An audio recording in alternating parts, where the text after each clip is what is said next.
For analysis on this, we're joined by former UK Ambassador to Russia, Tony Brenton. Ambassador Brenton, thank you very much for being with us today.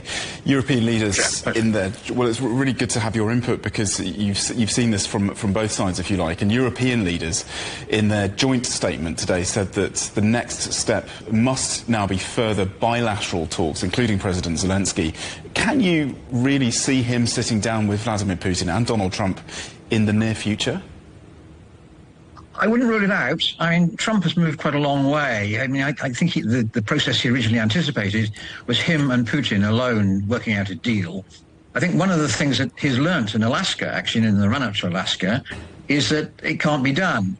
The deal, for example, if you're not going to press for a ceasefire, but could work for something less than a ceasefire, you're not going to be able to do that without Ukraine being on board for whatever it is you agree.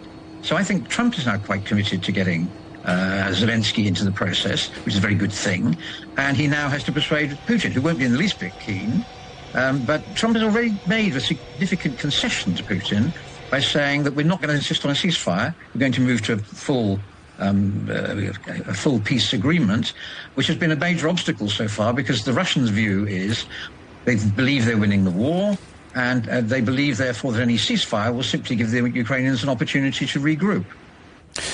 Why do you think that the Europeans and the Ukrainians now seem to be open to this idea of moving towards a full peace deal rather than agreeing to an immediate ceasefire? Well, I've not heard any enthusiasm for it anywhere, but everyone has known for some time what I've just said, that Putin is not going to accept a ceasefire. So to the extent that it removes an obstacle from getting on with real negotiations, I would guess that people will be willing to go along with it. Mm. And the UK Prime Minister, Keir Starmer, said this morning that we all stand ready to support this next phase. As a diplomat, do you think that the influence of the European so-called coalition of the willing is growing, and can they get more support from the US to backstop security guarantees in Ukraine? Well, that's the point exactly. Again, Trump is waking up to the fact that he alone, with Putin, cannot sort all of this out and put the necessary arrangements in place, even for a ceasefire, let alone for total peace, because he needs the Europeans. What Trump wants is actually to bundle as much of the problem over to the Europeans as he can possibly do. So, for example, when he resumed arms supplies to Ukraine after the break a couple of weeks ago, he insisted that Europeans pay for those arms supplies. Similarly, he has been insisting that it is Europeans who will supply whatever security guarantees are given to Ukraine as part of a peace process. Now, again, that's not going to be negotiable without having the Europeans at the table.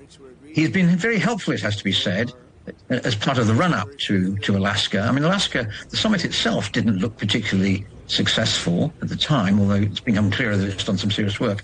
But the preparatory process for it really did, because in the course of that, Trump acknowledged that the US is going to have to be part of whatever security guarantees are given.